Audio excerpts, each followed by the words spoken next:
Pas encore la fin du Moyen-Âge, pas encore le début de la Renaissance. La France des années 1500 est une période méconnue.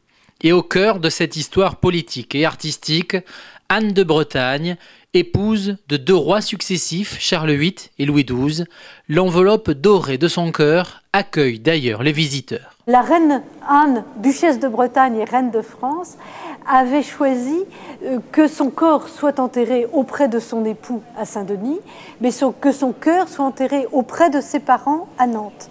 Et donc dans cette enveloppe d'or, donc tout l'intérieur est doublé ou revêtu d'émail blanc. Et ce cœur a été exhumé à plusieurs reprises du tombeau, d'abord pour vérifier sa présence. Et après la Révolution, il a connu des vicissitudes nombreuses et variées. Il est maintenant conservé au musée d'Aubray de Nantes, dont il est l'un des joyaux, car c'est à la fois un joyau de l'orfèvrerie et puis une œuvre évidemment extrêmement émouvante et importante du point de vue de l'histoire. Après la guerre de 100 ans, la France devient un lieu de foisonnement créatif. Artistes français, italiens et flamands ont de multiples commandes des grands peintres français. Et parmi ces artistes, le flamand Jean Hey est le peintre numéro 1 de la période. Si vous regardez par exemple ces bergers qui assistent à la scène de la nativité, vous voyez cette recherche de réalisme, un grand sens de l'espace et du paysage, et en même temps cette lumière, cette sorte de simplification et d'idéalisation tout en douceur et en tendresse.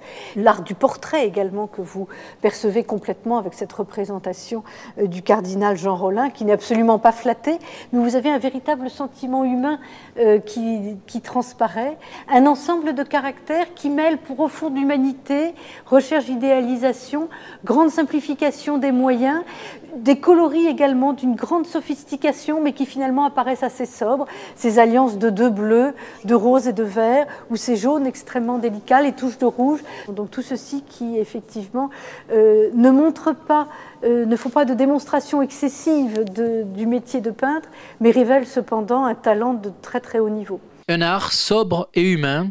Dans les sculptures aussi, on retrouve cet art simple et précis, un art qui veut retrouver la sérénité après un XVe siècle troublé. Précision presque anecdotique dans la reproduction des étoffes, des détails de l'orfèvrerie qui ornent la robe, ou même de ce petit capuchon de tissu qui recouvre le vase de parfum et qui est resserré par un petit cordon.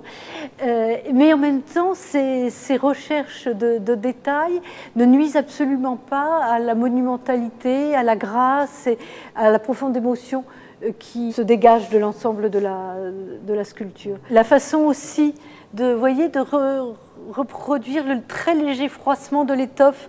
Nous retrouvons cette alliance de grâce et d'élégance, d'humanité et d'idéalisation, de sentiments profondément humains et de simplicité dans les moyens employés au service d'une très grande précision. Comme si effectivement, après ces périodes de guerre et de difficultés, l'on recherchait un petit peu l'apaisement, le calme, la sérénité.